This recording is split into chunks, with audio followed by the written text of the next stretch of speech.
Hello everybody and welcome to Happy Valley Knits. My name is Debbie. I live in the north of the UK in West Yorkshire in a place very close to Hebden Bridge. It's called the Calder Valley. It's also known as the Happy Valley, so hence Happy Valley Knits. So today I'm going to talk you through my journey of knitting this beautiful halibut sweater and talking about the sizing, the neck options, the body, and what happened to me. Why have I got these stripes on that no one else does? Stick around.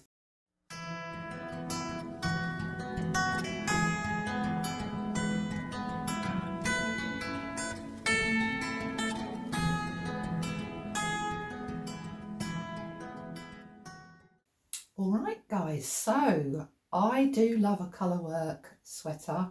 I love colourwork in general. It's my favourite type of knitting, if I'm honest. So I've been looking at this one for a while. There's been a lot of comments on the positive side and a lot of comments on the negative side, mainly about the sizing and the deep yoke. However, I had a look at it and I just knew I wanted to knit this. It's been on my list for a while. So I got round to it this year. And firstly, let's talk about the sizing. So for sizing, she has 10 sizes in this pattern, which I think is wonderful. It's really inclusive. All sizes will find that they can get into this pattern. And on the project notes and the forums and the feedback, people have been talking about it being quite swampy. It's been quite large on them, and not everybody was happy with that. I had a look at the photos and I thought, yeah, it is a little bit large. You know what it reminded me of? Caitlin's Swancho. Do you remember like her early knits, and she came out with the Swancho? And that she just kept knitting, and it was down here quite low, and then you had a sleeve on it. So it gave me that type of feel, not as big as a Swancho. So I thought to myself, I'm going to size down, which is what I did. So instead of knitting a size 4, which was what the pattern called for my body measurements, I knit a size 3, and it has come out very well. I'm very happy with it. Let's have a look. Let's show you it. You can see it. I think it's wonderful. It's got a little bit of positive ease, not too much. But I'm really happy with it. And I'm definitely going to be wearing this a lot, especially out and about. So it's a DK weight. I had this yarn in my stash for, well actually I had to frog a sweater. I must admit I'd frogged a sweater that it wasn't working out and I just didn't like it. But this main yarn is a yarn from Laxton's, they're called. They don't really have their own label. They produce for other manufacturers, if you know what I mean. They produce for other labels rather. And I was at a yarn festival in the north of England in 2023. It's called Yarndale. It's a great festival. And I purchased some of this. So I think it was one of their sort of end of runs type thing, because it didn't really have all that was on the label was Laxton's. It didn't even say DK, but I really loved it. It's like a brown, a taupe and a pink all mulled together, and I loved it, and I just picked it up. It was actually going very economically. It was quite cheap, so I thought, yeah, I'm going to get that. And I mean, it didn't even have a meterage or yardage on it, so I didn't know what I was buying. I bought about 3 skeins of it. Large skeins, so that was that. And as I said, I'd previously started knitting a sweater, but the sweater pattern wasn't coming out for me, so I frogged that, and I've had this yarn for quite a while, just waiting for the right project to come up to use it for. So when I looked at the halibut and went through my stash, I thought, oh, that would be a really nice main colour. And this is just a DK cream colour from Drops. I think it's Drops Charisma, just an off-white colour. And I thought the two went really well. So I decided I would use that. So anyway, we start with the neck, and this pattern has 3 neck options, which I like that. You can have the turtleneck, which is more of a roll neck, the mock turtle, which is what I went for, or a crew neck. So you cast on the same amount of stitches and you just knit the length of neck that you want, that you're deciding on. Now I actually knit my neck an inch shorter than was called for. I don't really like it right up here. So that's the beauty of these top-down sweaters, isn't it? You can try them on as you go and make your own adjustments. I really like that. So I think it called for like a 4-inch or a 4.5. I've got a 3-inch neck, or just over a 3-inch neck. But yeah, try it on, see what you like, and then you can go from there. So after that, you are short row shaping at the back if you want to, just to bring the back neck up. I did. And there's not too many of them, and I like a wrap and turn. That's my preferred short row method. Calls for wrap and turn, but I'm sure you can adjust it to whichever short row method you like the best. And then of course you're increasing. You've got an increase round before you start the chart. Okay, and then I was on to the chart. Now what I really like in this pattern is you get 2 options of the chart. You get a dark and light and a light and dark. So it's great if you're choosing a light main colour, you can use that one and it just keeps you on track. It's just easier to read. I obviously went for the dark main colour with the lighter motif on, and it was very easy to read. You make your increases at certain points in the chart, and it's literally a make one left, a make one right. So excellent, you know, it's quite straightforward. You have your your stitch markers. What am I trying to say? Apologies. You have your stitch markers every point of this motif, and then either side of those you'll be increasing when the chart tells you to. So it's a pretty straightforward colour work chart. I wouldn't say it's a beginner pattern by any means, but it's quite straightforward colour work. You know, you can just mark, if you've printed it off, you can just mark off as you go, which is what I tend to do.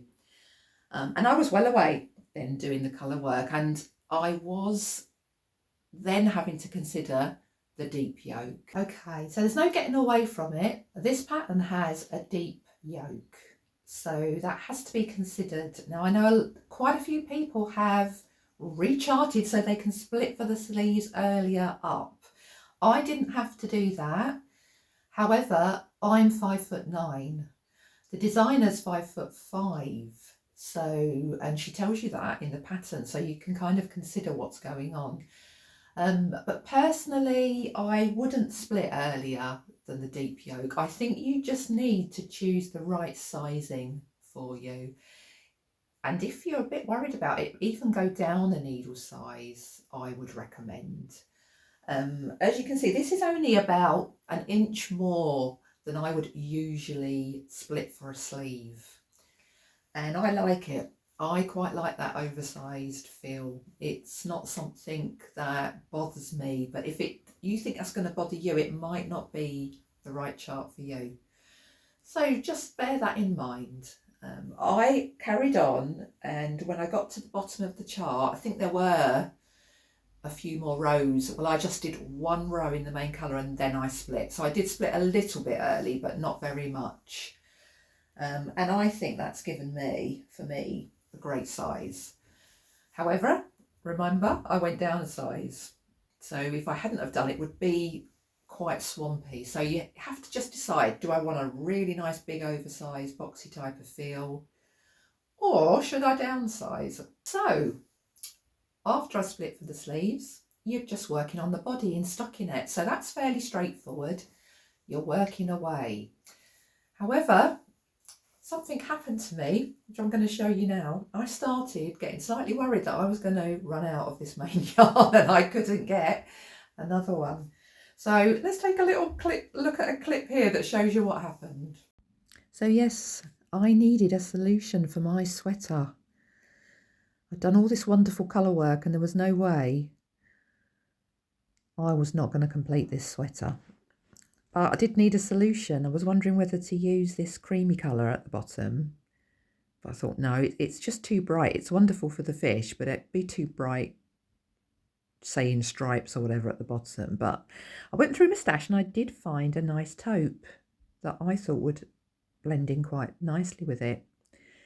So decided to do some helical knitting and put the stripes at the bottom of the sleeve here, which I did. Unfortunately, I think it looked quite nice. So I was able to continue with that and save my sweater. But yeah, yarn chicken, hey? I wasn't going to win the battle of this yarn chicken. But anyway, all's well that ends well. As you can see, I had to put my main body on hold, started working on the sleeve just to see how much yarn I'm going to have left. And I decided to go for those helical stripes. Now, I've actually really loved them and think they've worked out nice. They, you know, it extended the life of that main yarn enough.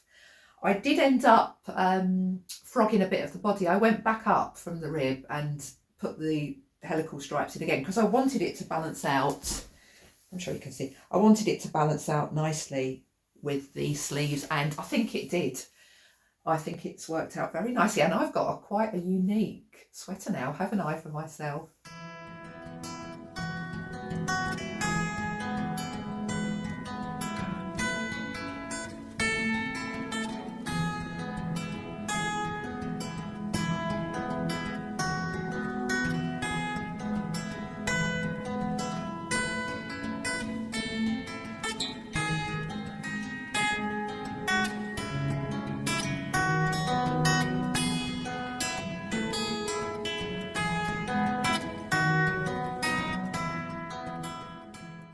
So would I recommend this sweater? Yes, I would.